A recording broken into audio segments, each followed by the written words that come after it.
If you don't have low porosity hair, then you can swiftly just scroll past this video. But if you do, then you need to know these 3 things.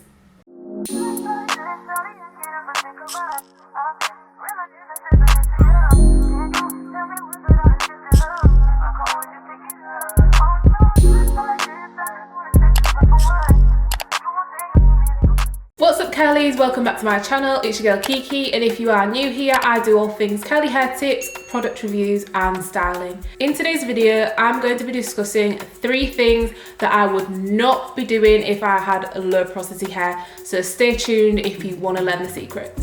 So the first thing I would not do if I had low porosity hair is I would not be using cold water on my hair. This is when it comes to your deep conditioning part of your wash day, rinsing the deep conditioner out, refreshing your hair if that's what you're doing throughout the week, or the part before your wash day happens when you are maybe pre-detangling and you spray water on your hair. And the reason for this is that low porosity hair really does not like cold water. So low porosity hair cuticles are tightly overlapped, and using cold water does not help in this instance. What you want to do with your low porosity hair is fill a spray bottle with warm water and use that for your refreshes or for your pre-detangling part of your wash day. Even when it comes to deep conditioning, you want to make sure that you are using a little bit of heat just to enhance the deep conditioner and really get the product into the hair strand and just make sure it absorbs really well. I know a lot of curlies that have more medium or high porosity hair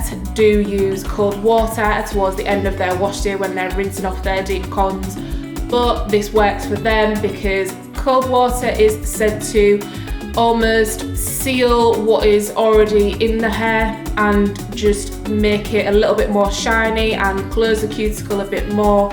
But with the fact that low porosity hair is already closed, it doesn't help in that sense. So that is the first thing I would not be doing if I had low porosity hair. The second thing that I would avoid is using heavy oils and butters, in particular reference to raw oils and butters. And the reason for this is that often these types of oils, if it is a raw shea butter or a raw coconut oil, they are quite big molecules and they often sit on the hair and create product buildup instead of actually penetrating into the hair, especially when they're not a product that has been made and they're not broken down in any way to make the molecules a bit smaller to enter the hair.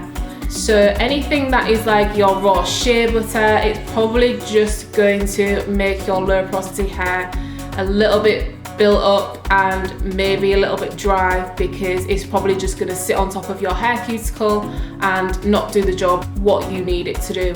So in terms of oils, opt for a lighter oil such as like an argan oil or an oil that has already been pre-made by a brand, for instance, that has been broken down into smaller molecules. These will work for your low porosity hair a lot better than something like shea butter or coconut oil. If you do want to just opt for a standard oil, look to things like jojoba oil or grapeseed, things that are a lot lighter in consistency, but try and stay away from the heavy oils and butters. The final thing that I would not do if I had low porosity hair is use a lot of proteins. Low porosity hair does already, as I mentioned before, have its cuticles tightly packed, and therefore this hair type is probably the ideal type to have when it comes to overall healthiness, because there are often less gaps in the hair cuticle